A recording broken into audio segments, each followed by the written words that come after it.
नमस्कार, India TV speed news पर आप सभी का स्वागत है। मैं हूं आपके साथ रचना। वेलनेस वीकेंड पर हम बातचीत कर रहे हैं एक एक कर तमाम हेल्थ प्रॉब्लम्स को लेकर एक्सपर्ट्स के साथ जानने की कोशिश कर रहे हैं कि एक शरीर को, एक दिल को, एक दिमाग को स्वस्थ रखने के लिए वो कौन सी ज़रूरी बातें हैं जो हमें जाननी चाहिए। ये रील्स का ज़माना है, रील्स पर हम कितना भरोसा करें, उसकी सच्चाई क्या है, ये सब कुछ जानने की कोशिश करेंगे। और इसी कड़ी में इस वक्त हमारे साथ एक खास मेहमान मौजूद हैं। हमारे साथ यहाँ पर हैं पद्मश्री डॉक्टर MV पद्म श्रीवास्तव। उनसे करेंगे बातचीत और जानेंगे कि मेंटल हेल्थ की बात क्यों हो रही है इतनी, खास तौर पर कोरोना के काल के बाद, और ये हमारे दिल दिमाग को किस तरह इफेक्ट करता है। आपका स्वागत है। नमस्कार। दिमाग की कौन सी परेशानी सबसे ज़्यादा आपके पास लोग आते होंगे अपनी परेशानी, अपनी प्रॉब्लम्स लेके, तो दिमाग की वो कौन सी परेशानी है जिससे ज़्यादातर लोग जूझ रहे हैं? तो अगर आप मेंटल हेल्थ की बात करें तो मेंटल हेल्थ में बेटा सारे उम्र के लोग आ सकते हैं। I am not talking about brain.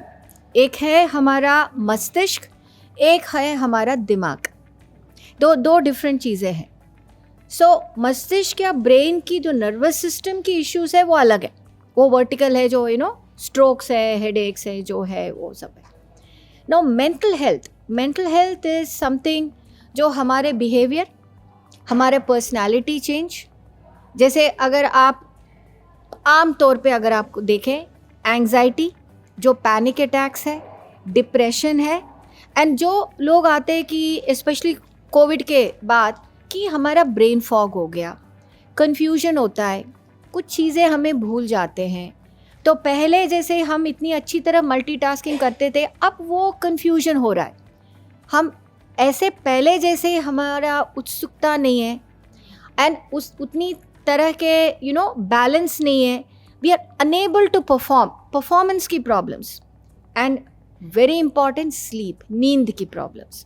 तो ये तरह तरह के इश्यूज हमारे पास आते हैं। तो अगर कंप्लेंट की बॉडी की प्रॉब्लम, जो आप कहते हैं कि सबसे इंपॉर्टेंट कंप्लेंट है हेडेक, तो headache is also related to mental health. कि हेडेक की मतलब नहीं कि कोई ब्रेन ट्यूमर है या माइग्रेन है या ऐसे ही है। That is also related to हमारा जो पेन, जो जिस्म में दर्द होता है। तो ये सारा जो सोमा, एक होता है साइकोलॉजी, एक होता है सोमा इज़ बॉडी। तो जो मेंटल हेल्थ के इश्यूज़ में जो भी तनाव है वो बॉडी के ऊपर भी उसकी असर आ सकता है। तो इस तरह ये तमाम स्पेक्ट्रम आजकल हम देख रहे हैं। जैसे मैंने आपसे पहले कहा, सारे उम्र भी सारा स्पेक्ट्रम में हमको देखने के लिए मिल रहे हैं, स्पेशली आफ्टर द कोविड। ये नहीं कह रही हूँ कि कोविड से पहले शायद नहीं था, ऐसा नहीं है। हो सकता है हमारा जो आवर अवेयरनेस भी बढ़ा हो, इसीलिए we are able to pick them up.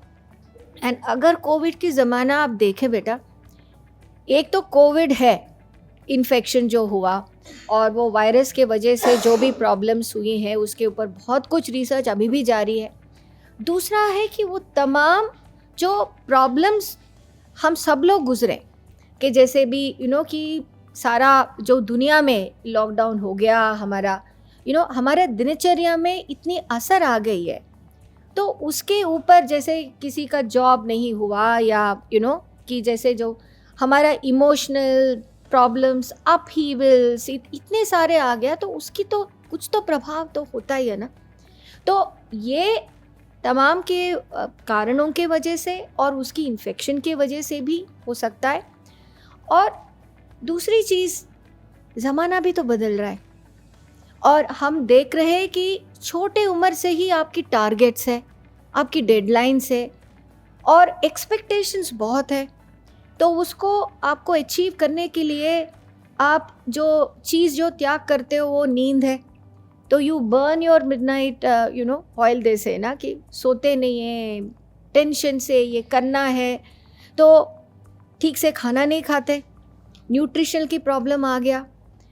तो हो सकता है कि ब्लैक कॉफ़ी पीते रहे ताकि आप जगे रह सकते हो और आप काम कर सकते हो।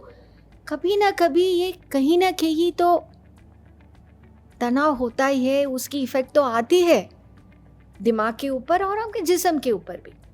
तो आई थिंक ऐसा नहीं कह सकती एक कारण है, it's a multitude, but it is important कि इसको नोटिस करके इसको लिपटना बहुत ज़रूरी है, क्योंकि ये अगर बढ़ती जाती छोटे प्रॉब्लम्स बड़ा हो जाएगा।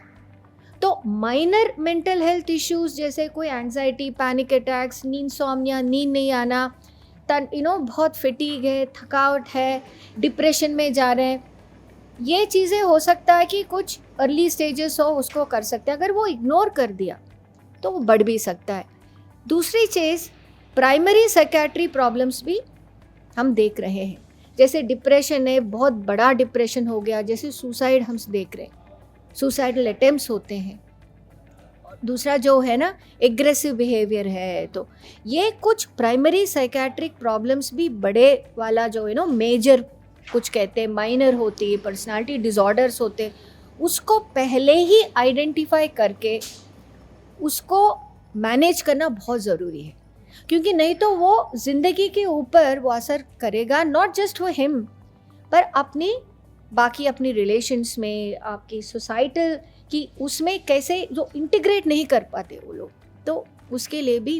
And these are all nicely treatable, preventable thing. लोग छुपाते हैं, they take it as a stigma. ये थोड़ा सा इस वाले कंसेप्ट को हमको बदलना पड़ेगा, बहुत ज़रूरी है। लेकिन हम पहचाने कैसे कि मुझे आपकी ज़रूरत है और मुझे आपके पास आना है? तो एक तो है, जैसे मैंने आपका कहा कि जो स्टिग्मेटाइजेशन, तो वो सोसाइटल का उसकी आउटलुक है, वो आउटलुक को हमको चेंज करना है। कैसे आउटलुक को हम चेंज कर सकते हैं? ऐसे अवेयरनेस प्रोग्राम्स करें, लोगों को बताएं कि भैया ये भी एक बीमारी है, जैसे बीमारी की इलाज होती है ऐसी इलाज हो जाएगा, उसको छुपाओ मत। दूसरी चीज़ है, खुद को पता चलेगा अगर मेरी नींद खराब हो रही है, मैं बार बार उठ रही हूँ, मुझे नींद ठीक से नहीं आ रहा, नींद के लिए मुझे लगता है कि मैं नींद की दवाई खा लूँ, और वो भी ऐसे कम उम्र में शुरू हो गया, परफॉर्मेंस में प्रॉब्लम्स आ रहा है, सिर दर्द हो रही है, रोज़ रोज़ सिर दर्द होता है। सो मुझे लगता है कि जो भी कंप्लेंट के वजह से आपकी दिनचर्या में अगर वो प्रभावित हो रहा है, उसको आप इग्नोर मत करिए। आप डेफिनेटली कंसल्टेशन के लिए डॉक्टर के पास जाना ज़रूरी है। उसको छुपाना या सोचना कि मैं बस ओवर द काउंटर जाके एक दवाई ले लूँगा, मुझे पता है क्यों हो रहा है, I have to deal with it, ये वाले चीज़ें समटाइम्स वो सफिशिएंट नहीं होता। दूसरा चीज़, अगर आपको वही करना है तो डेफिनेटली योगा, मेडिटेशन, ये चीज़ें अभी बहुत आसानी से आपके डोर स्टेप तक उसकी जानकारी जा रही है आपके माध्यम से। पीपल आर अवेयर कि ये चीज़ें भी है, दवाइयों के अलावा, दवाइयों के बिना, इससे भी आपकी मानसिक संतुलन आप बैलेंस कर सकते हो। एटलीस्ट ये कर लो तो आपका लाइफस्टाइल ठीक रखना ना, लाइफस्टाइल ठीक रखना बोल के आई थिंक हर डॉक्टर बताते हैं हर चीज़ के लिए, पर ये कहना आसान है, करना मुश्किल है।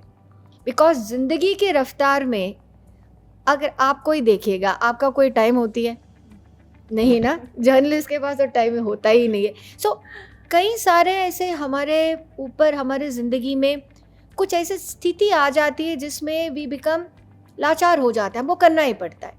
तो उस स्थिति में we have to find other alternative systems to balance it out. पर आपके हाथ में जो है कि न्यूट्रिशन, ठीक से खाना खाना, कोई डेफिशिएंसीज नहीं होना, जितना भी हो सके स्लीप हाइजीन मेंटेन करना, धूम्रपान, अल्कोहल की बिल्कुल छूना नहीं है। तो अगर ये भी करे तो not only physical problems, mental health भी कई तरह बैलेंस हो सकता है। आखिरी सवाल मेरा आपसे है, सोशल मीडिया कितना प्रभावित करती है हमारी मेंटल हेल्थ को? I think social media is very important in connecting. मुझे लगता है कि जो कनेक्ट आती है और अवेयरनेस, इंफॉर्मेशन आने में it is an important medium, और कई लोग उसमें जाते हैं, वो इन्फॉर्मेशन उनको मिलते हैं। तो जो इन्फॉर्मेशन आप सोशल मीडिया में डालना है वो आप, I think you should do it responsibly. Because I think सही information as a responsible citizen अगर आप डाल सकते हो तो वो कनेक्ट बहुत इम्पॉर्टेंट होगा, वो अच्छी तरह प्रभावित कर सकते हैं. सो आई थिंक जो लोग सोशल मीडिया में आप इंफॉर्मेशन डाल रहे हो किसी मीडियम से भी, आई थिंक वो डालना है responsibly. I think that is what I would say कि गलत इन्फॉर्मेशन चला गया तो गलत प्रभावित हो जाएगा. तो otherwise this medium is a very powerful medium. तो जिम्मेदारियां भी बढ़ जाती हैं. यस. हमसे बातचीत करने के लिए, यहाँ आने के लिए आपका बहुत बहुत शुक्रिया. नमस्कार. Thank you so much.